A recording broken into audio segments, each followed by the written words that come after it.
ध्वनि के गुण। तीव्र तथा मंद ध्वनि। ध्वनि की तीव्रता कंपन के आयाम पर निर्भर करती है।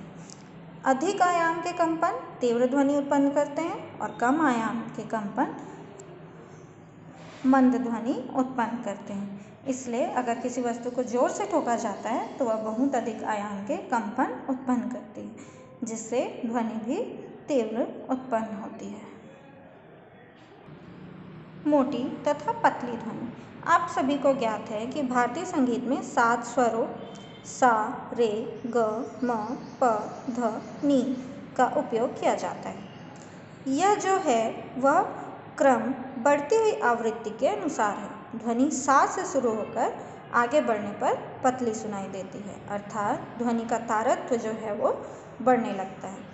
इस प्रकार हम कह सकते हैं कि अधिक तारत्व की ध्वनि की आवृत्ति उच्च होती है, जैसे महिलाओं की आवाज़, कोयल की कूक, मच्छरों की भिनभिनाहट तथा तीक्ष्ण ध्वनियाँ। वहीं कम तारत्व की ध्वनि की आवृत्ति निम्न होती है तथा यह मोटी सुनाई देती है।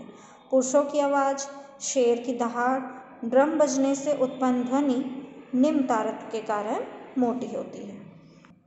सुस्वर ध्वनि एवं शोर।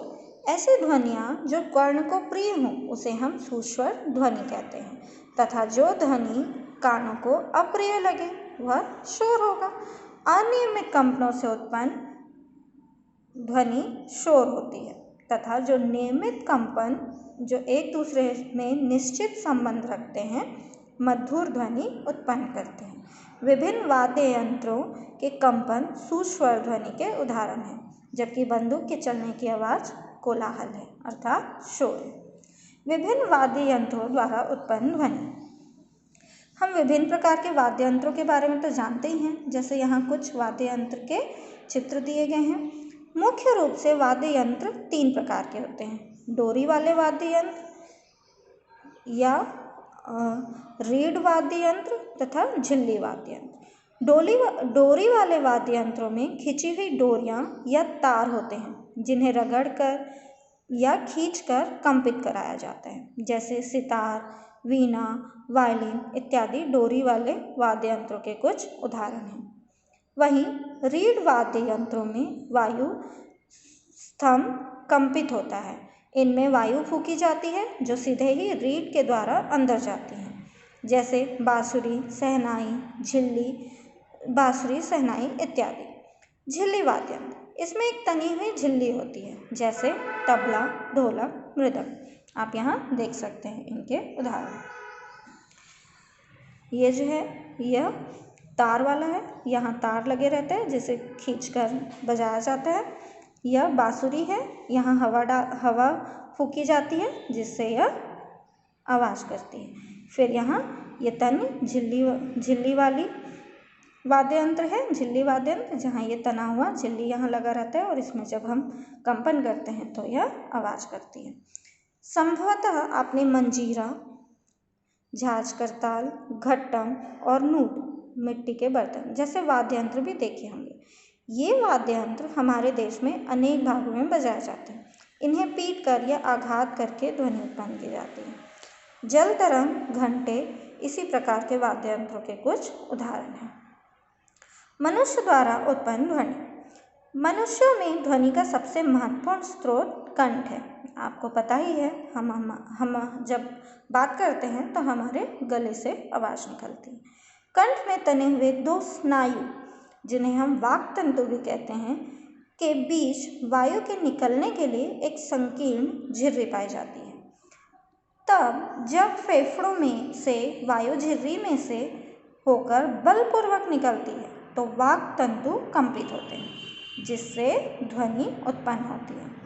वाक् तंतुओं से जुड़ी मांसपेशियां स्नायुओं पर अपना खिंचाव बढ़ा या घटा सकती हैं। इस प्रकार मनुष्यों में ध्वनि उत्पन्न होती है। क्रियाकलाप के माध्यम से हम मनुष्यों में उत्पन्न ध्वनि को और समझ सकते हैं। आप 2 रबर की पट्टियाँ लीजिए, दोनों को कस कर पकड़ लीजिए, फिर इनके बीच में जो रिक्त स्थान है वहाँ पे हवा फूंकिए। आप इसके बीच से जब हवा गुजरेगी तो आपको आवाज़ सुनाई देगी। इसी तरह मनुष्यों में भी ध्वनि उत्पन्न होती है। एक वयस्क पुरुष के वाक् तंतु की लंबाई लगभग 20 मिलीमीटर होती है।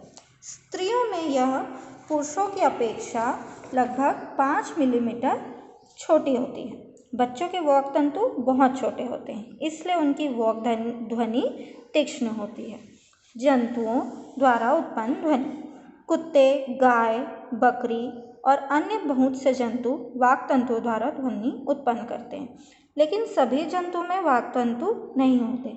जैसे चिड़िया अपनी श्वास नली का उपयोग में उपस्थित विशेष वाक् यंत्र से ध्वनि उत्पन्न करती है। मक्खियाँ अपने पंखों को तेजी से कंपित कर ध्वनि उत्पन्न करती हैं। मेढक वाक् तंतुओं की सहायता से टर टर की आवाज़ करता है। कुछ मछलियाँ अपने तैरने से गलफड़े से हवा निकालकर विभिन्न आवाज़ें निकालती हैं। सबके वाक् तंतु नहीं होते, किंतु वे अपने मुंह से हवा निकालकर फुफकार कर ध्वनि उत्पन्न करते हैं। इस प्रकार यह अध्याय खत्म हुआ। आप इसके हमने सीखा का अध्ययन करेंगे और इससे जुड़े हुए प्रश्न उत्तर को कॉपी में लिखेंगे।